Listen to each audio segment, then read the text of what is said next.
منشیات کے استعمال کے وجوہات اور اس کے ذمہ دار کون؟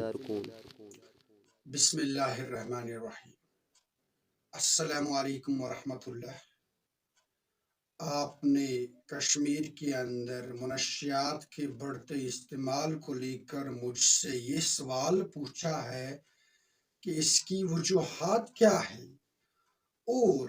اس کی ذمہ داری کس کے سر ڈالی جا سکتی ہے۔ اس سوال کے اوپر میں اجمالاً روشنی ڈالوں گا،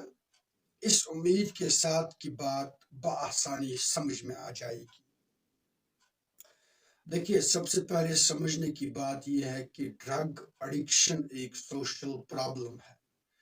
کیونکہ اس نے سماج کی مجموعی آبادی کو اپنی لپیٹ میں لے لیا ہے، اور سماج کے اندر سگنیفیکنٹ پورشن آف پاپولیشن اور امپورٹنٹ پورشن آف پاپولیشن اس کی زد میں آ چکا ہے، اور اس کے بعد اس کے جو نقصص ہیں باقی پرابلمز کے ساتھ وہ بھی بہت زیادہ ہے۔ مثال کے طور پر اس کا براہ راست تعلق اجڑے ہوئے خاندانوں سے ہے، گھریلو زندگی کی ناگفتہ صورتحال سے ہے۔ اب دیکھنے میں آیا ہے کہ ہمارے گاؤں دیہات میں جو چوریاں انجام پاتی ہیں اس کے پیچھے بھی یہی ایک وجہ ہے کہ نوجوان کو نشہ اور چیز خریدنے کے لیے پیسے نہیں ہوتے ہیں، اس لیے اس نے چوری کر ڈالی۔ تو اس سے بلا مبالغہ ایک سوشل پرابلم کہا جا سکتا ہے۔ دوسری بات، اس پرابلم کے ریلیٹڈ جتنی بھی رپورٹس، جتنی بھی تحقیق ابھی تک کشمیر میں ہوئی ہے وہ خاطر خواہ نہیں ہے،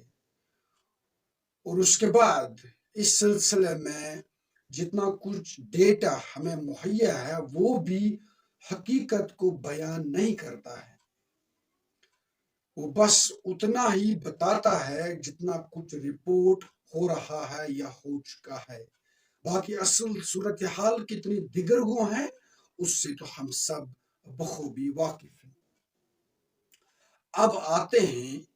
اس کی وجوہات پر اور اس کی ذمہ واری کس کے سر ڈالی جا سکتی ہے۔ دیکھیے، پہلی بات، انسان یا خاص کر نوجوان out of thrill, out of curiosity, مزہ لینے کی خاطر کسی نشے میں مبتلا ہو جاتا ہے، وہ سگریٹ کا ایک کش لیتا ہے، یا اسی طریقے سے وہ اپنے دوستوں کے ساتھ کوئی مستی کرنے کے لیے ایسے ہی کسی نشہ آور چیز کا استعمال کرتا ہے۔ رفتہ رفتہ اس کی باڈی کے اندر امیونٹی بڑھ جاتی ہے اور اس کی باڈی یوزڈ ہو جاتی ہے ان چیزوں کو لے کر، اور اس کے بعد یہی چیز اس کے اندر نشہ پیدا کر جاتی ہے، اور عین موقع پر اس کو وہ نشہ اتارنے کے لیے اگر سگریٹ نہ ہو، اگر باقی نشے کی گولیاں نہ ہو تو اس سے اپنا آپ ادھورا لگتا ہے، نتیجتاً وہ اس بیماری میں مبتلا ہوتا ہے۔ First thing, out of curiosity, out of a thrill, out of adventure, testing some thing new. دوسری بات، دیکھیے، ایک انسان کے لیے سٹرس کا ہونا ضروری ہے، جسے ہم پازیٹیو سٹرس کہتے ہیں، اسٹرس اسے کہتے ہیں سائیکالوجی کی ٹرم میں، لیکن ہمارے نوجوانوں کو ایموشنل سٹرس کے ساتھ ساتھ اکانومک سٹرس بھی ہے، اس بات میں کوئی دو رائے نہیں ہے۔ ہر کوئی انسان بلکہ اس دنیا کا امیر ترین شخص بھی کسی نہ کسی سٹرس سے آئے دن گزرتا ہوگا، لیکن اس سٹرس کو مینیج کرنے کے لیے آپ کے پاس کوپنگ میکانزمز ہوتے ہیں۔ ہمارے نوجوان کو بے روزگاری کی پرابلم ہے، اب اس بے روزگاری کو دور کرنے کے لیے اسے کن اقدامات کی ضرورت ہے وہ نہیں چاہتا ہے۔ He doesn't want to take the positive coping mechanism۔ اسی طریقے سے اس کو دماغ میں کچھ پرابلم ہے، کچھ فطور ہے، کچھ سٹرس ہے، اس سے دور کرنے کے لیے اس سے جو پازیٹیو چیزیں اختیار کرنی چاہیے تھی وہ ان چیزوں کو استعمال نہیں کرتا ہے، وہ محنت مشقت نہیں کرنا چاہتا ہے، وہ آس پاس کے سماج کے اندر محنت نہیں کرنا چاہتا ہے، وہ کسی ایگزام کی تیاری نہیں کرنا چاہتا ہے، تو اپنے سٹرس کو کم کرنے کے لیے وہ چرس، گانجا، افیون اسی طریقے سے باقی نشہ اور چیزوں کا استعمال کرتا ہے، اور تھوڑی دیر کے لیے واقعتاً اس سے شین اور سکون نصیب ہو جاتا ہے، لیکن حقیقت تو وہ ہوتی ہے جو بالکل روز روشنی کی طرح عیاں ہے۔ وہ بے روزگاری میں مبتلا ہے، وہ کسی اور پرابلم کا شکار ہے، وہ کسی اور سٹرس میں ہے، اس کے بعد وہ سٹرس اس کی زندگی میں مزید آتا چلا جاتا ہے، نتیجتاً وہ اور نشہ اور گولیاں لیتا ہے، اور ایٹ دا اینڈ وہ اتنا اپنے اندر یہ نشہ اور چیزیں اتار لیتا ہے کہ پھر اس کھول سے واپس آ جانا اس کے لیے ناممکن سی بات ہوتی ہے۔ پھر اسی نیکسس کو لے کر، اسی پیٹرن کو لے کر ہم دیکھتے ہیں بہت ساری ڈیتھز بھی واقعہ ہمارے آس پاس ہوئی ہیں۔ نمبر 3،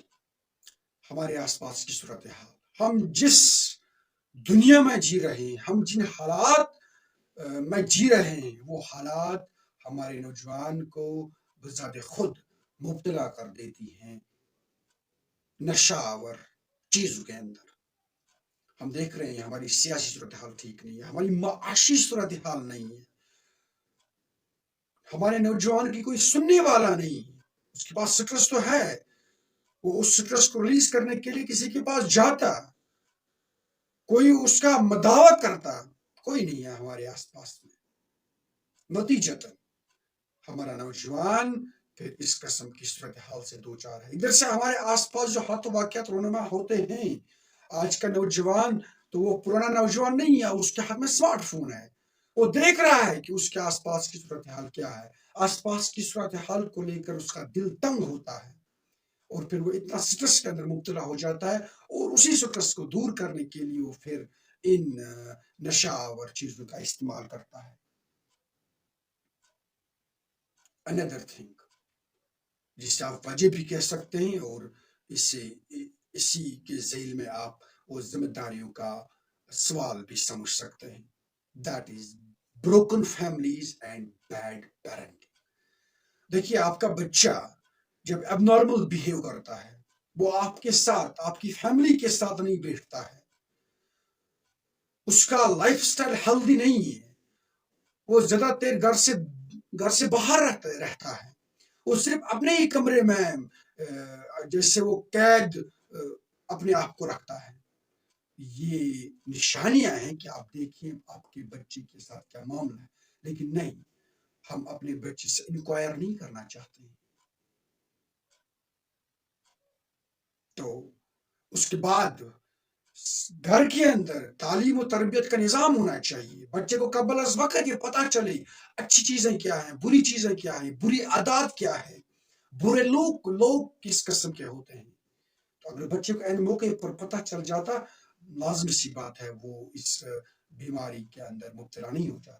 تو bad parenting and broken families اور also one of the main and primary reasons of drug addiction. اس کے بعد میں ایز اے سوسائٹی اپنے اوپر یہ ساری ذمہ داری ڈال دیتا ہوں۔ ابھی میں نے آپ سے کہا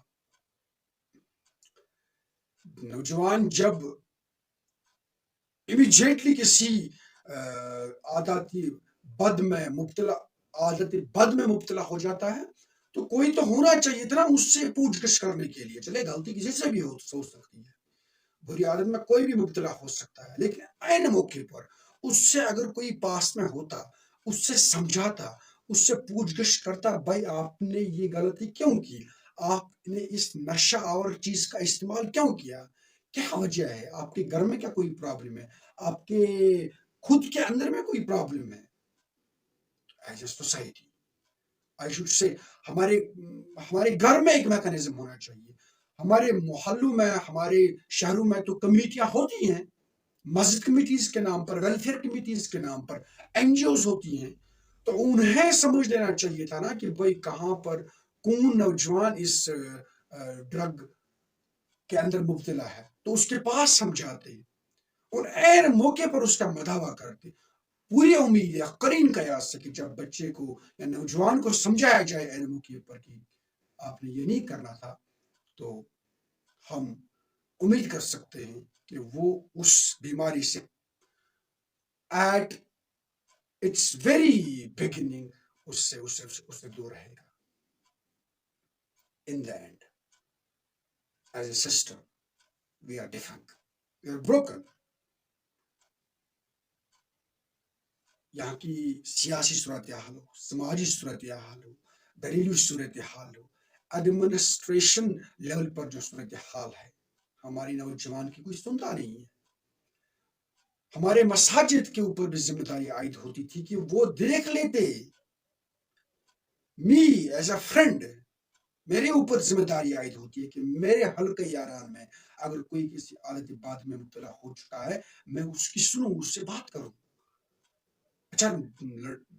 اکثر دیکھنے میں یہ آتا ہے کہ یہ جو نشہ اور چیزیں جو لوگ استعمال کرتے ہیں، ایوری ون نوز، ان کے مطلب اٹھنے بیٹھنے سے پتہ چل جاتا ہے کہ یہ کس عادت بد میں مبتلا ہے. تو میں اس سے قبل از وقت اپنے آپ کو بہت سے دوست کے منہ موڑ لیتا ہوں. این موقع پر مجھے پتا ہوتا ہے کہ یہ کب کس وقت اس بیماری کے اندر مبتلا ہو گیا، لیکن میں اپنے آپ کو دور کرتا ہوں، سٹگمٹائز کر رہا ہوں اس کی پرابلم کو. اگر میں نے اس وقت as a friend, as a member of Masjid committee us level پر میں نے کام کیا ہوتا، مسجد کے ممبر سے میں نے کوئی بات کی ہوتی ان کی اس پرابلم کو کے مداوے کو لے کر، اس سے بات کرتا. ہو سکتا ہے ہم ایٹ سوسائٹل لیول دیکھتے حقیقت اس کو کوئی پرابلم ہو، اس کو اکنامک پرابلم ہو، اس کے گھر میں کھانا نہ ہو، تو میں اس کا کوئی مداوع کر سکتا تھا. اگر ان تمام پہلوؤں کو ہم مد نظر رکھیں گے اور انہی کے مطابق آگے کا لاہی عمل مرتب کریں گے، امید ہے کہ ہماری جو وادی ہے یہ بہت جلد اس نحصور سے پاک ہو جائے گی انشاءاللہ. السلام علیکم. منشیات سے نوجوانوں کو کیسے واپس لا سکتے ہیں؟ معزز و مکرم ناظرین و ناظرات، السلام علیکم ورحمۃ اللہ. منشیات میں ملوث افراد کو کس طرح سے وہم سے نکالا جا سکتا ہے؟ دیکھیے، منشیات کا استعمال ہماری سوسائٹی کے لیے ایک کوہرام کی شکل اختیار کر چکا ہے. ایک ہنگامہ ہے، ایک مصیبت ہے جس پر اگر بروقت اس کے خلاف کوئی مؤثر کارروائی نہ کی گئی، کوئی مؤثر تدبیر عمل میں نہ لائی گئی، تو یہ یقیناً ہماری سوسائٹی کی نوجوان نسل کو، جو نئی جنریشن ہے، اس کو تباہی کے دانے پر لا کر کھڑا کر دے گی. اس لیے پوری سوسائٹی کو بحیثیت مجموعی اس کے تدارک کے متعلق کچھ سوچنا چاہیے. جہاں تک یہ اس سوال کا تعلق ہے کہ جو افراد منشیات کا استعمال کرتے ہیں ان کو اس عادت خبیثہ سے کس طرح دور کیا جا سکتا ہے، دیکھیے میں سمجھتا یہی ہوں کہ ایک ہی چیز ہے جس کے ذریعے سے ہم اپنی نوجوان نسل کو منشیات سے بچا سکتے ہیں. وہ ہے کہ اپنی نئی جنریشن میں خوف آخرت پیدا کیا جائے، اللہ کا خوف پیدا کیا جائے. جب تک یہ چیز ہمارے ذہنوں میں مستحضر نہ رہے اور مضبوط نہ ہو یہ یقین کہ ہم اللہ کے سامنے ہمیں کھڑا ہونا ہے، ایک ایک لمحے اور ایک ایک ساتھ کے متعلق ہم نے حساب کتاب دینا ہے، ہماری جواب دہی ہوگی وہاں پر، تب تک ہم کسی بھی برائی سے نہیں بچ سکتے. تو یہ ایک ہے کہ سب سے پہلے ہم اپنے نوجوان نسل کی اور اپنے بچوں کی تربیت کریں. پیرنٹس اپنے بچوں کو آخرت کے لیے تیار کریں. ان کے ذہنوں میں یہ بات ذہن نشین کرا دی جائے کہ تم سب کو ایک دن اللہ کے پاس واپس جانا ہے، اس سے ملاقات کرنی ہے، اس کے روبرو ہونا ہے، اور اس کے روبرو ہونے کے لیے تمہیں یہ چیزیں کرنی ہیں، یہ کام کرنے ہیں، اور ان کاموں سے رکنا ہے. تو یہ پہلی بات ہے کہ اس کا ہم اپنے گھروں میں انتظام کریں. آخرت، خوف آخرت کے حوالے سے اپنے بچوں کی صحیح تربیت کریں، اپنے دوستوں کی صحیح تربیت کرنے، اپنے جس کو اللہ نے ذوق اور شوق اور ہدایت سے نوازا ہے، فہم و تفکر سے نوازا ہے، وہ یہ کام بر وقت کرے، اس میں دیر نہ کرے. یہ نہ سوچے کہ یہ میرا کام نہیں، بلکہ جس کو جہاں پر موقع ملتا ہے وہ اپنا کام انجام دے. دوسری بات یہ ہے کہ بچوں کی یا نوجوان نسل کی کونسلنگ کی جائے. جو منشیات کے بیڈ ایفیکٹس ہماری باڈی پہ پڑتے ہیں تو ان کو ان کے سامنے واضح کیا جائے. اس کے لیے ریسرچ کرنے کے بعد ہر ایک کو، جو خصوصاً واعظین ہیں مساجد میں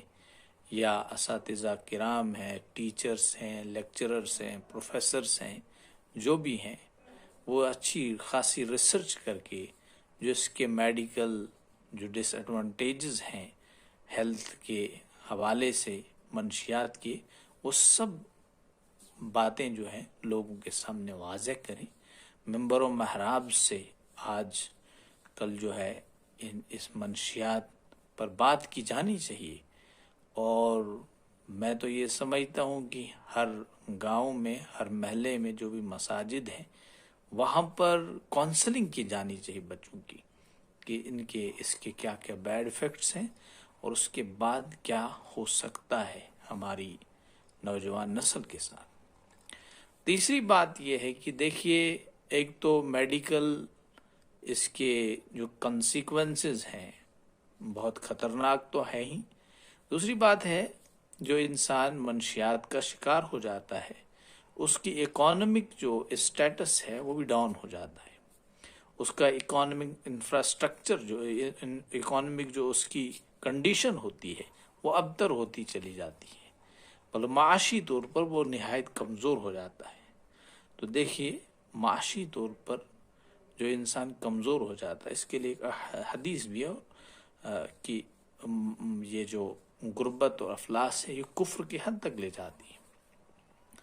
مایوسی اس جب اکانومک کنڈیشن یا سچویشن ابتر ہو جاتی ہے تو فطری طور پر انسان مایوسی کا شکار ہوتا ہے. پھر ظاہر سی بات ہے کہ منشیات کی لت پڑ چکی ہے، وہ کوئی کام کرنے کا جذبہ اور ذوق اور شوق نہیں رکھتا ہے، تو مزید اس کی حالت جو ہے خراب ہوگی، تو الٹیمیٹلی جو ہے وہ ڈپریشن کا شکار ہو جاتا ہے. تو ڈپریشن کا شکار ہونے کے بعد آج آپ کل دیکھتے ہیں کہ جو لوگ خودکشی کرتے ہیں وجوہات ڈپریشن ہوتی ہیں، لیکن ہمیں یہ بات ذہن نشین کرنی چاہیے، ہمیں یہ بات سمجھنی چاہیے، یہ مسئلہ، اس مسئلے کو سمجھنا چاہیے کہ یہ لوگ خودکشی کیوں کرتے ہیں، ڈپریشن کہاں سے آتا ہے. ڈپریشن یہ جو ہے خفیہ طریقے سے لوگ منشیات کا استعمال کرتے ہیں، ڈرگس کا استعمال کرتے ہیں اپنے آپ کو آرٹیفیشل خوشی دینے کے لیے، اپنے آپ کو جو ہے یہ کیا کہتے ہیں جو اس کی عالم محسوسات ہے اس سے باہر نکالنے کی جو کوشش کی جاتی ہے. تو یہ سب جو ہے ان باتوں کو غور میں لانا چاہیے اور اس کے متعلق کوئی تدبیر کی جانی چاہیے. السلام علیکم ورحمۃ اللہ.